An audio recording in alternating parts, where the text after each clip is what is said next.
Welcome to the show, everybody. I hope you're all having a good day. Hope you're not freaking out too much with the pump and then the dump and all the exciting things happening around the price. Don't fuck with leverage, guys. This is what happens. You can't get pushed out of a spot position. You can stack sats and hodl and ride the wave, and you don't have to worry about a particular price point making your stack just completely disappear. Leverage is scary. Don't do it. Don't do it. As always, of course, this is live. Anything can happen. So I defer to my good friend Bill here. We'll do it live. Okay. No. We'll do it live. Fuck it. Do it live. I'll write it and we'll do it live. And thing sucks. Plenty of fun things to talk about today. We're going to be chatting about the potential or the proposed Russia ban that's in the cards. Tonga getting some donations after their tsunami. El Salvador president visiting Turkey. Interesting. A whole bunch of stuff in the pipeline. Please do like, subscribe, share, all those things. Super, super important. Really do help the show. And with that, I am Ben with the BTC Sessions. This is your daily session.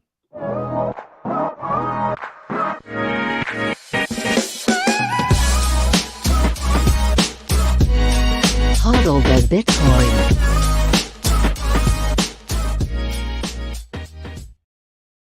All right, before we dive into the news, let's take a look at where we are in the market right now. It's been an up and down day. I think the mini pump actually happened because a bunch of people on Twitter were purposely pretending that the meeting between the Salvadoran president and the Turkish president resulted in Turkey saying that they're going to adopt Bitcoin as legal tender. And so they were tweeting about it, and a bunch of people got all pumped up. And it seemed it seemed like it maybe made us drive the price up a little bit. It went from, it was sitting kind of like close to just under 42, and then it kind of pumped up to around 43 and a half. And then just recently, along with a sell-off in equities, so the NASDAQ just got destroyed. Bitcoin also has dropped. We're sitting around 41,000 per coin, and a single US dollar will pick you up 2,439 sats. 90.17% of all Bitcoin have been mined. And in terms of fees, next block, you're looking at 7 sats per byte. If you're willing to wait an hour, 1 sat per byte will do ya. I think that's about that for stats there. Of course, shout out to sponsor of the show, Shakepay.com. If you're buying Bitcoin in Canada, one of the easiest and best ways to do it. No deposit fees, no withdrawal fees. They cover that Bitcoin on-chain fee for you. Thin spread. And if you use the link down below and sign up and buy your first $100 worth of Bitcoin, they'll give you $30 for free to stack some extra sats. You get the same deal when you refer friends with your own link. And on top of that, you can then shake your phone every single day for free sats. They also got a sats back Visa card, which I'm using on the regular now.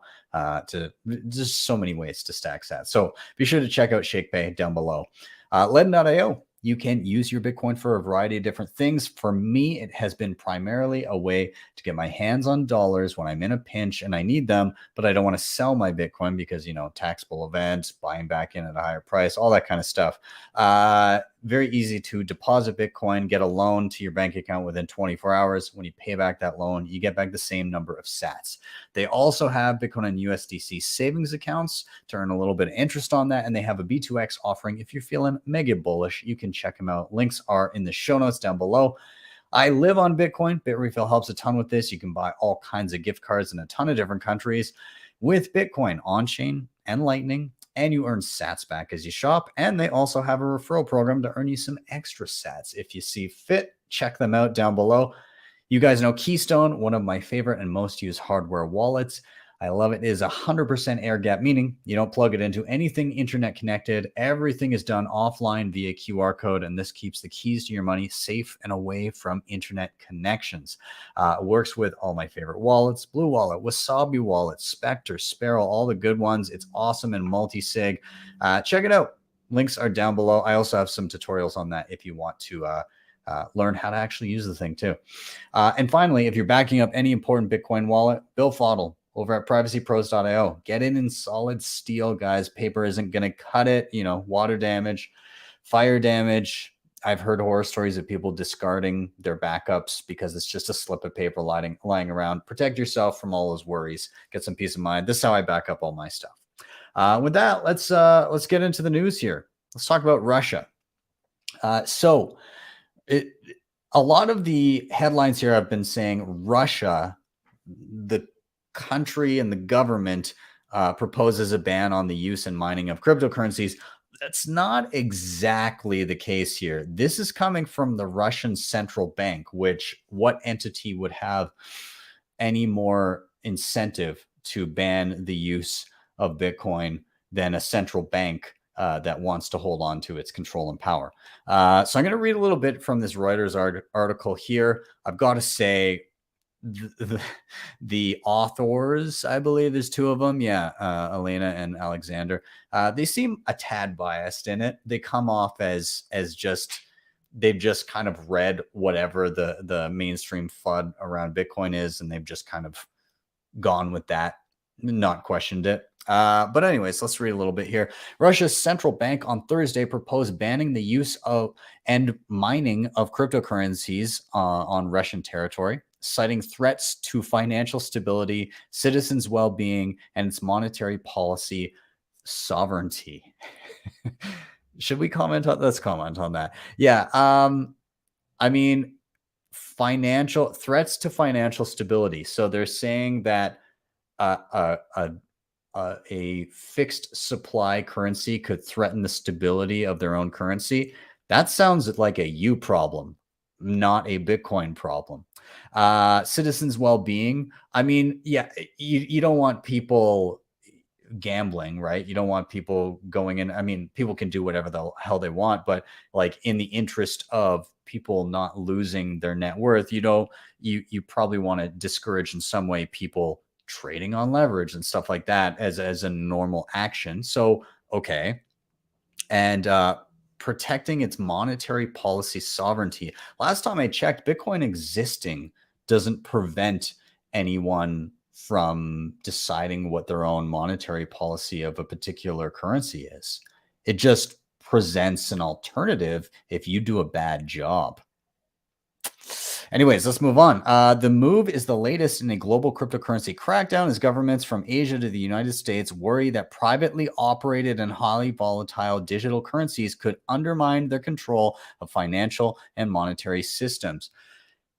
There's some bullshit and there's some truth in there. Again, governments from Asia to the United States worry that privately operated, these are not, okay, some of them are privately operated. In fact, a lot of them outside of Bitcoin I could argue, are privately operated. There's a definable individual or group or board or whatever company that you can point to and be like, hey, they created this. They've still got a fair amount of influence over this, and then probably whatever they say would go. Bitcoin is not that. It is a public good. Anybody can utilize it. I would argue that nobody can meaningfully change the base layer rules. Like, you're not going to get a hard fork through it this time unless it's an absolute necessity and everybody sees the writing on the wall of, oh, this will be crushed if this isn't changed immediately. Something like, hey, it's going to, there's an inflation bug and it's going to inflate the currency, by billions of % overnight unless we do this, or transactions will be broken and blah, blah, blah. Then, yeah, you could probably eke out a hard fork in that instance, but it's not looking too likely in any other instance. So when they say privately operated in reference to Bitcoin, that's a load of bullshit. If you want to talk about privately operated, central banks across the globe tend not to be a public infrastructure. Federal Reserve in the United States, Bank of Canada, the ECB, all of those are private entities separate from government. You cannot vote on monetary policy. It's in no way public. It is private. Central banks are private. Bitcoin is public. It is a public good. Anybody can partake. Anyone can fork the code if they see fit. And if enough people believe that your fork of the code is the one that deserves the attention and the user base, they will migrate. Yeah. So anyways, poor wording there. Anyways, privately owned, unoperated, and highly volatile digital currencies could undermine their control of financial and monetary systems. Well, yeah, because you cannot control Bitcoin. That's what it's designed to do, is to undermine your control because you're doing a poor job. Let's move on. Russia has argued for years against cryptocurrencies, saying that they could be used in money laundering or to finance terrorism. That is the richest thing in all of this. Russia arguing against cryptocurrencies in regards to money laundering. Russia is arguing about this. Guys. It eventually gave them a legal status in 2020, but banned their use as a means of payment. Again, that does sweet fuck all. Central banks said speculative demand primarily determined cryptocurrencies' rapid growth, and that they carried characteristics of a financial pyramid, warning of potential bubbles in the market, threatening financial stability and citizens. Again, we need to separate Bitcoin and crypto here, because the pyramid scheme comparison has been used a ton in relation to Bitcoin. And the thing is, there's nobody at the top of it. If people find value in a particular currency or a particular stock or a particular whatever it may be, or I guess the better comparison would be something with nobody at the top of it, gold, right? Any sort of commodity. That's kind of what we have here, because there's no person to point to that directly benefits exclusively from people buying into this thing. In terms of crypto, yeah, you could probably point to a lot of instances, and there's a ton of scammy garbage out there. But the largest pyramid schemes on earth right now are fiat currencies. They depend on people continuing. It's literally a built house of cards, entirely dependent on increased debt. You need more and more debt in the system. And if they're not adding debt, the system is collapsing. So again, should we even bother continuing on? Anyways, the long and the short of it is they're like, hey, we should ban mining and we should ban exchanges within Russia, because it's not good for our central bank if people were using it. Also, actually, it should be noted that Russia is number 3 in terms of mining on the globe right now. Now, that's about 11.2% of the global hash rate. Listen to this quote, though. They're talking about mining. They said, in August, Russia accounted for 11.2% of global, quote, hash rate. And then they say, crypto jargon for the amount of computing power being used by computers connected to the Bitcoin network. Crypto jargon. Everybody, these authors are very dismissive. But regardless, okay, what's a worst case scenario here? Russia just outright bans it. No exchanges, no mining. We already saw what happens with that with China as like the largest miner of Bitcoin on the planet previously. All that happened was hash rate migrated elsewhere, and we've since surpassed all-time highs in hash rate. So in the end, who cares? Who cares? Go ahead, ban it. You'll just kill that industry within your own country. People will still use it. By the way, a good chunk of hash rate still is running in China. It's just under the radar, but you can see it's in China. There's still a good chunk of it. And it's not like people in China don't use Bitcoin. If you think that people aren't using Bitcoin and finding ways to use it within China, you've got another thing coming. So realistically, it's just going to drive the behaviors that they don't want. totally underground, and then the rest of it will migrate elsewhere outside of the country and bring business to alternative, alternative countries. There you go. That's exactly what will happen. The same thing that happened with China, but with way less impact because their portion of the global hash rate is less than China's was. So in the end, who cares? Tonga. So recently in Tonga, there was a massive eruption of a volcano, and this resulted in a tsunami that hit a bunch of the region, one of the main islands, took out a ton of the villages. Really unfortunate. I think mortality I think was quite limited, but still, there's a lot of rebuilding to be done. Lord Fasitsua from Tonga has been a big Bitcoin advocate, and he has been recently speaking about basically mirroring exactly what El Salvador did, more or less presenting the same bill with a few little tweaks to make Bitcoin legal tender within the island nation of Tonga. So anyways, this tsunami happened, tons of damage. The extent of damage is pretty severe. And so somebody basically prodded Lord Fasitsua to get a donation address going. He does have one going now. This article that's in front of me right now from Cointelegraph is a little old, from a few days ago, but the address that he put up so far has had about half a Bitcoin worth of donations, or around $20,000. So anyways, if you do want to contribute to Tonga and some of their rebuilding, then you can do so. Just go ahead, find Lord Fasitsua on Twitter, and you'll be able to find an address there. Just be wary, be careful you're not going to the wrong person, because I'm sure by now there's some scam accounts too. But you can cross-check that with the address that I have on the screen right now. It ends with 5CUN. So just again, if you are donating, just be cautious that you don't end up donating to a scam account. Moving on.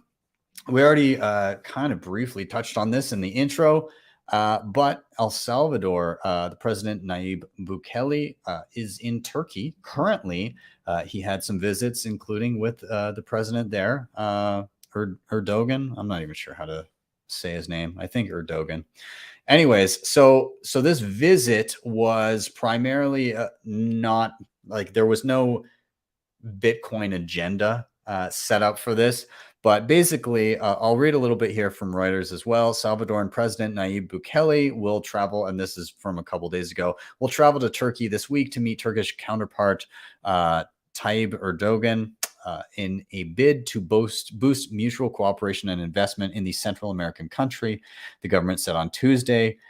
Yeah, so he did some meetings yesterday and today. He did meet the president, and then the quote here: El Salvador has explored opportunities for Turkish firms to invest in El Salvador, specifically in energy and tourism, setting out the advantages of the coastal strategy known as Surf City, the Salvadoran government said in a statement. Now, the interesting thing here is that obviously in El Salvador, Bitcoin is now legal tender, and Bukele even tweeted out a little hand holding up from the Matrix, holding up the red pill, aka the orange pill, and then just with the quote, "Should I?" basically saying he wants to orange pill the president of Turkey. Now, Turkey has its own unique situation right now because they are going through massive bouts of inflation due to the mismanagement of their local currency, and they have all kinds of controls around that to try and stem it, but it has not been a fun time, and people within Turkey have been looking at things like Bitcoin, and they have a proposed law coming into effect potentially at some point this year in and around Bitcoin and I guess other cryptocurrencies, although it's not really specified exactly what that would look like. Also, Erdogan has been, I would say, not particularly excited about Bitcoin in the past. I think he likes his control, but hey, who knows? Maybe some of the conversations that were held behind closed doors may have,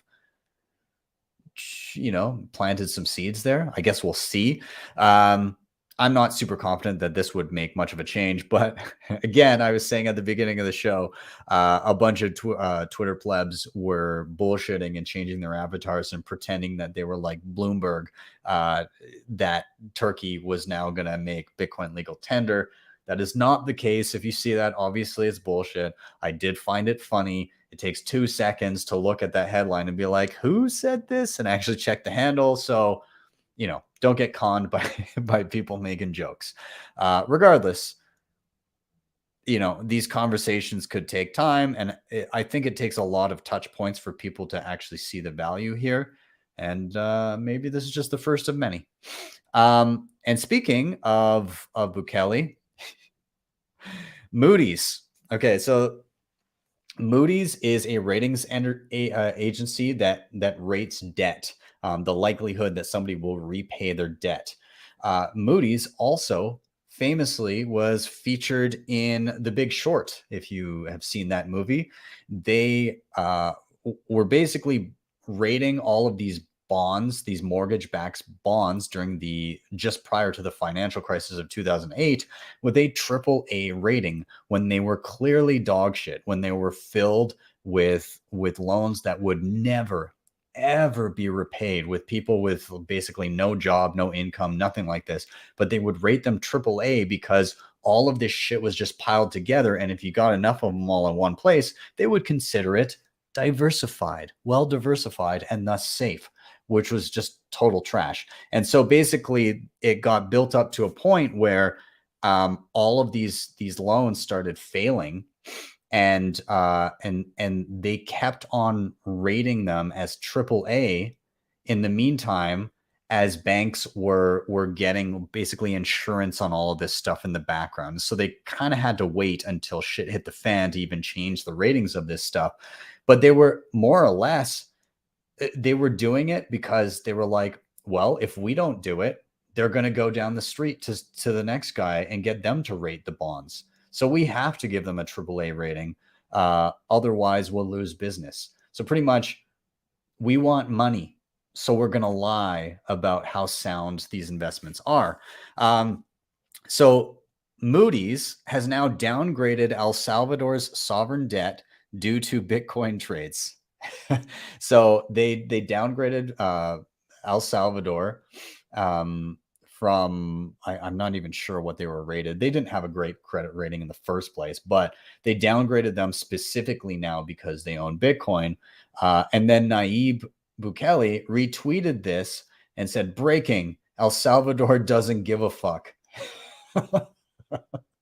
I mean, that's funny. I mean, don't get me wrong, Bitcoin could go down plenty from here, and it could be a temporarily bad thing for them, particularly if they needed to use it immediately.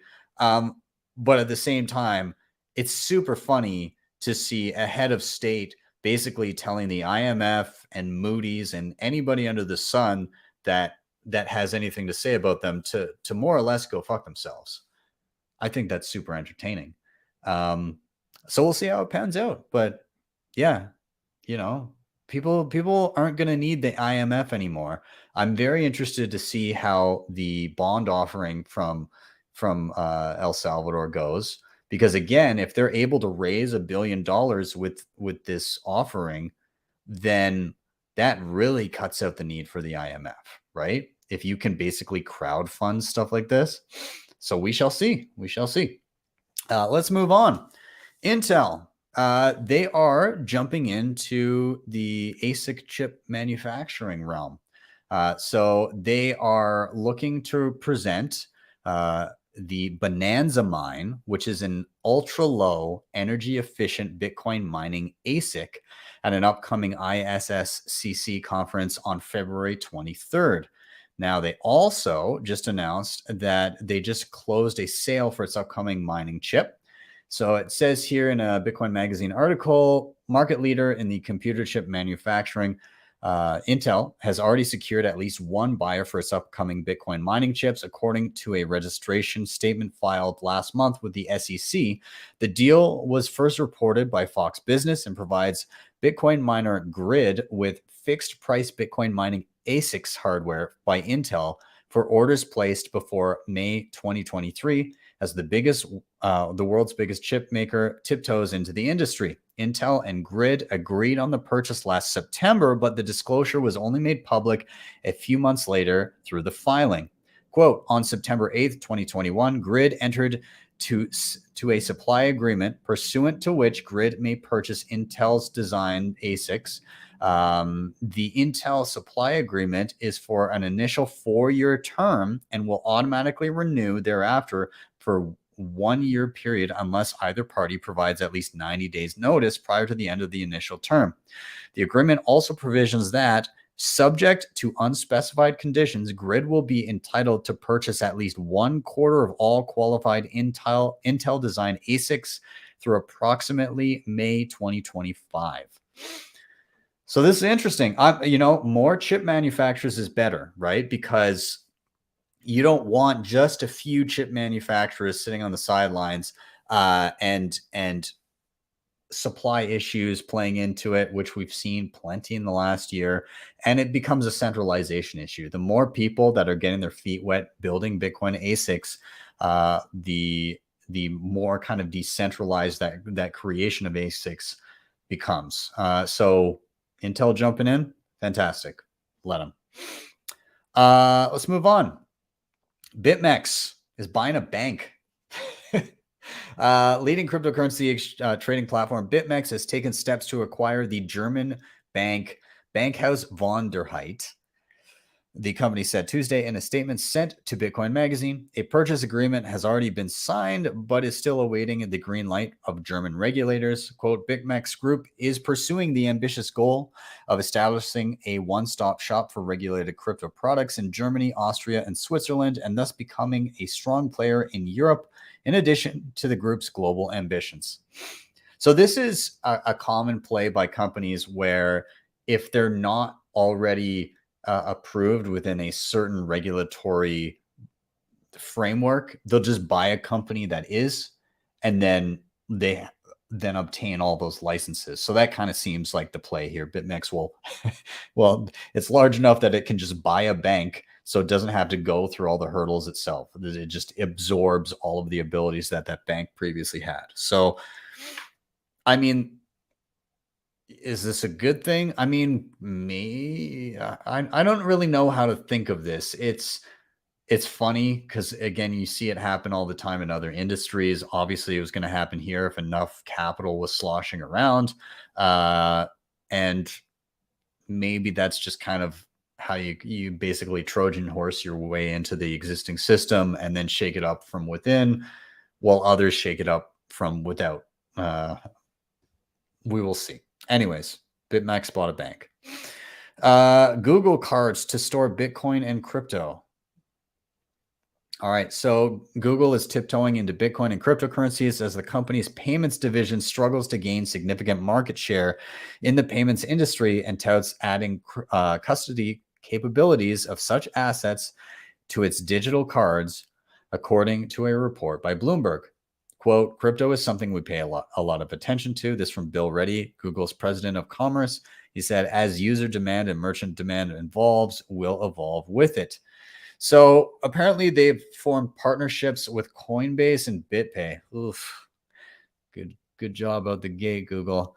So they want to use them to enable this new functionality. The executive told Bloomberg that his team is looking for additional partnership opportunities, though the company still isn't accepting Bitcoin for transactions.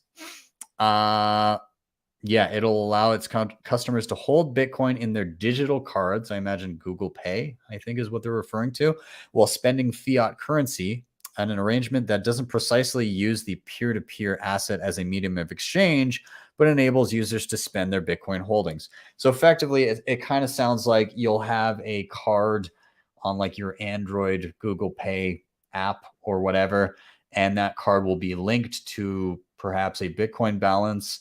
And then when you tap your card, it'll auto convert to dollars or whatever your local currency is. I think that's the case. To me, I prefer the opposite. So like I at the beginning, I was talking about, I use my Shakepay card. That has Canadian dollars in it. And when I tap it, I get rid of my dollars and I earn Bitcoin back as rewards points. I much prefer that end of the transaction. I'm not really looking, and I do say like I live on Bitcoin, and the idea is through my spending, it makes it more painful to spend because I don't want to spend the Bitcoin that I have. So hopefully that limits it. And psychologically, it does hurt when you're converting Bitcoin to fiat in order to pay for something. So that's kind of my thinking mechanism there. But I do get dollars in some ways, shapes, and forms. And so when I do, I try to use that within like a card I'll at least get some sats back through those transactions. So yeah, I don't know. Are they making the same mistakes that many made in 2014 and 2015, where they're trying to get people to spend the good, like to convert the good money into bad money? Because that was the early push, right? 2014, 2015, it was like, oh, merchant adoption. We need merchant adoption. We need people to accept Bitcoin so that people will buy Bitcoin to spend it, which didn't make any sense. Why would somebody buy a new currency to then immediately turn around and through some loopholes and additional hoops spend it because of the fees incurred hopping into a cryptocurrency, then hopping out of it, also incurring a fee just in order to pay in the original currency that you already had? So I think in the interim, Bitcoin is kind of better viewed as like a savings technology, unless you're just like fully on Bitcoin, then absolutely, yes, spend it. But if you're earning dollars and then you're trying to build up a stack of Bitcoin, why would you then spend that Bitcoin? It's kind of undoing what you're trying to do. Like if you're going to go down that route, then just be all in Bitcoin, live on Bitcoin. But if there's a separation of your Bitcoin and your like regular, bank account and dollars coming into it on the regular, and the dollars is kind of the larger chunk of your monthly cash flow, then what are you doing? Like it's it's introducing hoops that people won't necessarily want to jump through for no clear benefit. So anyways, yeah, moving on. Anyways, speaking of Shakepay, congrats to them. They just raised $44 million in Series A funding. So they put out a little blog about it, but they said, we're thrilled to share that after a year of exciting growth, we just closed a $44 million Series A funding round. That's like 850 Bitcoin for those keeping track. It's a big step in our mission to help usher in the golden Bitcoin age. So they had a number of different investors that took part in this. And so they basically say that funding is going right to work to bring you more products and services to help you earn, access, and build wealth in Bitcoin. So yeah, I'm very happy for them. And another one I wanted to give a shout out to another friend of the show, Voltage. They just also closed a funding round for $6 million. So Bitcoin and Lightning infrastructure company Voltage just raised $6 million in a seed funding round led by early stage venture capital firm Trammell Venture Partners, blah, blah, blah. They said, quote, at Voltage, we are building the tools and services needed to take Bitcoin into its next phase of adoption. This from the CEO, Graham Kryzak. By creating a simple and easy way to interface with Bitcoin and the Lightning Network, we are ushering in a new wave of users and use cases. We are grateful for the community's support and will continue our mission to provide easy, scalable solutions to fast-track a Bitcoin standard. Voltage said the round would support its growth plans and aid in its hiring efforts as it works to expand and improve its enterprise-grade Bitcoin and Lightning infrastructure solutions. So, hey, if you're looking for a job, maybe hit up Voltage because they just got some funding and they could probably afford to hire some people if you're looking to work in the Lightning Network space. Check them out. All right. Last bit of idiotic news. Oh, Lord. So Twitter, since Jack Dorsey has left, has gone full shitcoin, you can now have an NFT as your profile picture. And so you connect a wallet and then it will then have your NFT as like an image, but it'll be in a special hexagon shape. Fucking hate NFTs.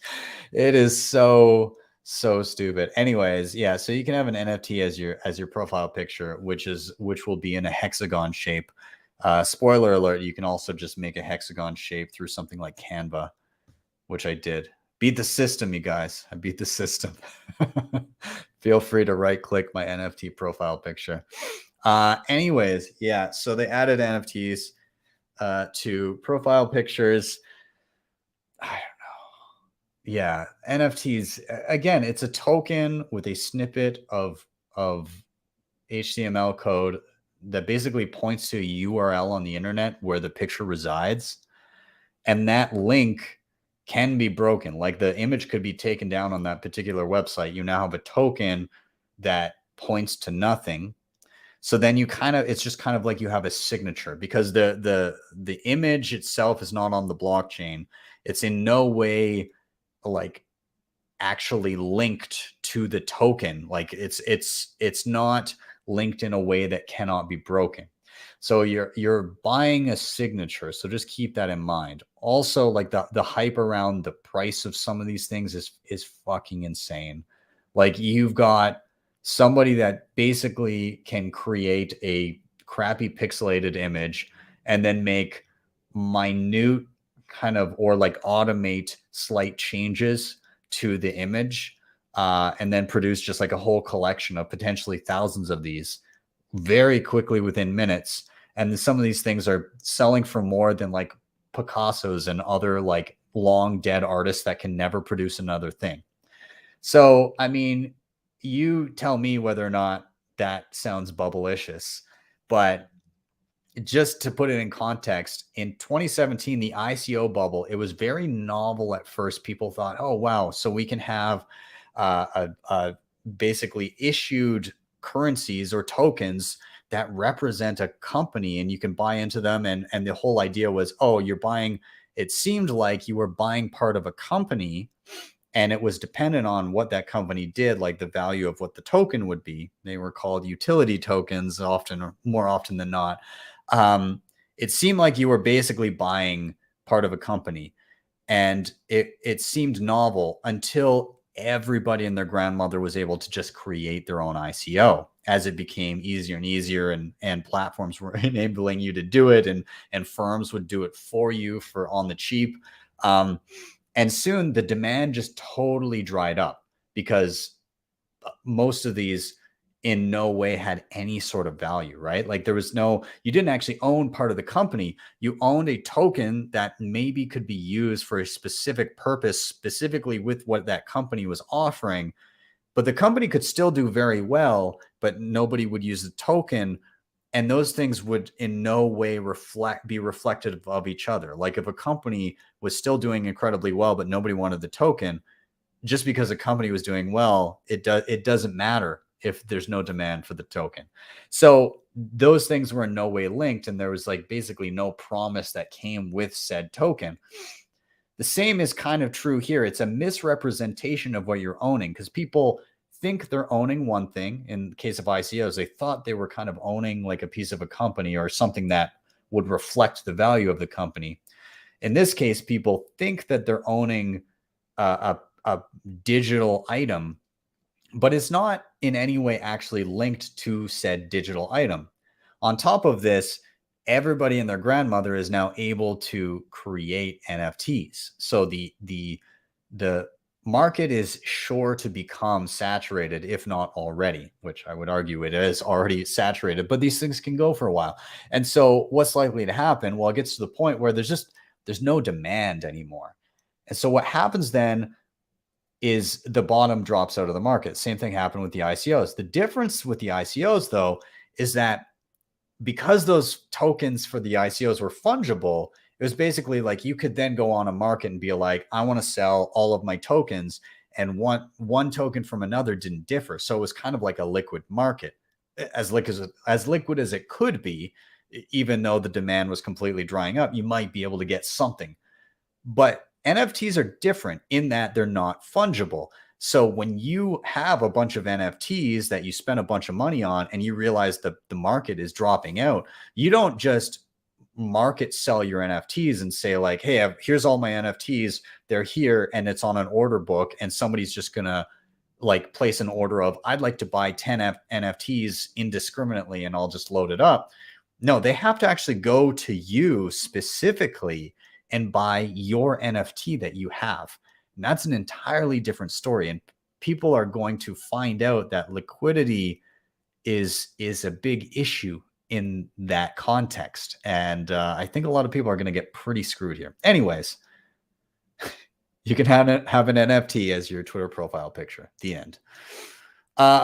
Okay, so time again for your pick for Bitcoin content of the week. I said, what is your favorite new piece of Bitcoin related content this week? Pod, article, book, anything that caught your eye. I got to give a shout out to, I got to find them down here. Come on. I did have them pulled up before. Maybe there we go. So I'm going to give a shout out today to the Canadian Bitcoiners podcast. Len and Joey are fucking awesome. They bring the fire every episode. I've had them on before. They were on the Christmas episode, but they were also on another Why Are We Bullish? And you know what? Right after this, I'm going to DM them again and see when they want to come on. Somebody called out and said their Safedine interview was very good. They've been having some killer guests on. And I've got to say, every episode, they come with the receipts. They know what they're talking about. They're good. These guys are awesome. They have some excellent ways of articulating what they want to say. And I got to tip my hat to them. So if you haven't already, go follow at Canadian BTC Pod on Twitter. You can find them on Anchor. You can also find them on YouTube. Just search the Canadian Bitcoiners podcast, and you'll find them. They're going to start uploading shorter clips of some of their shows as well. They do live streams, all that good stuff, and they are quality content, and they deserve a much greater following than they already have. On Twitter, they've got 665 followers. I don't know what their YouTube looks like right now. Let's pull it up. They've got 1,000 subscribers on their YouTube.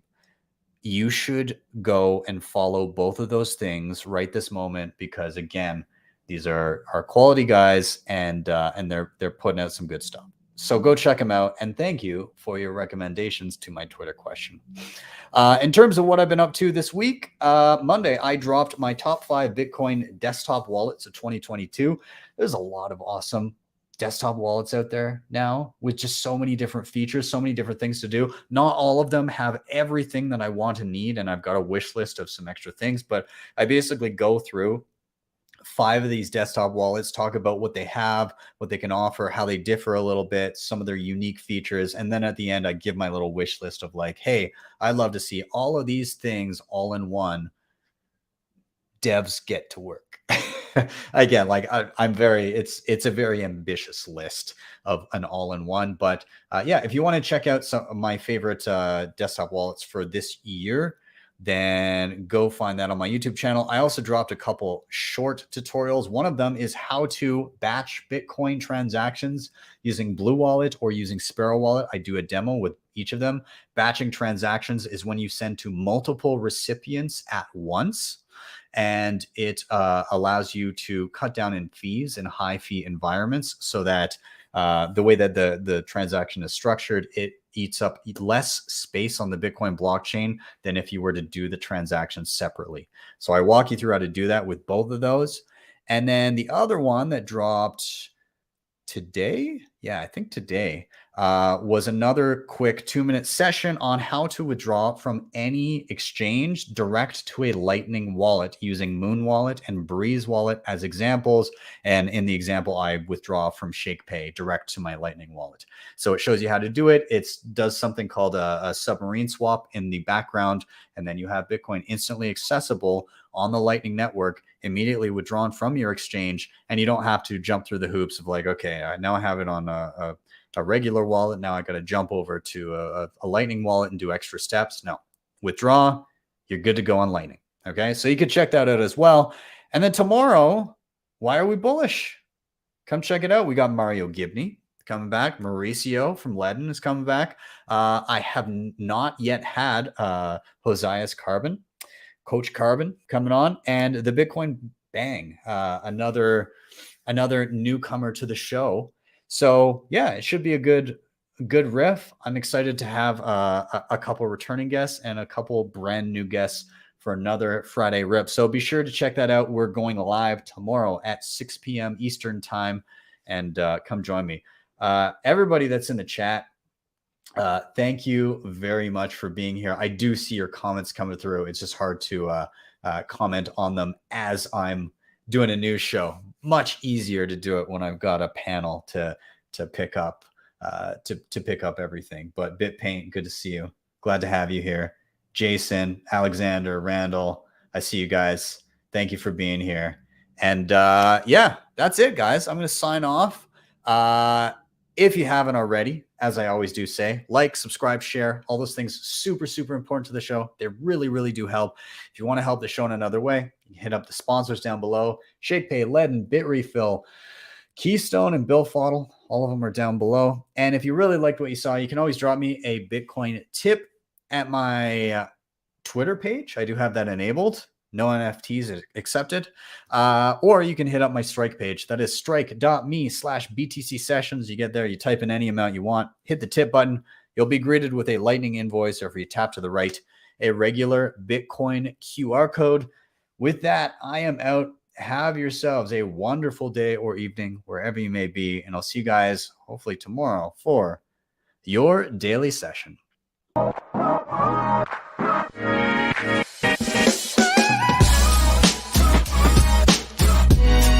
HODL the Bitcoin.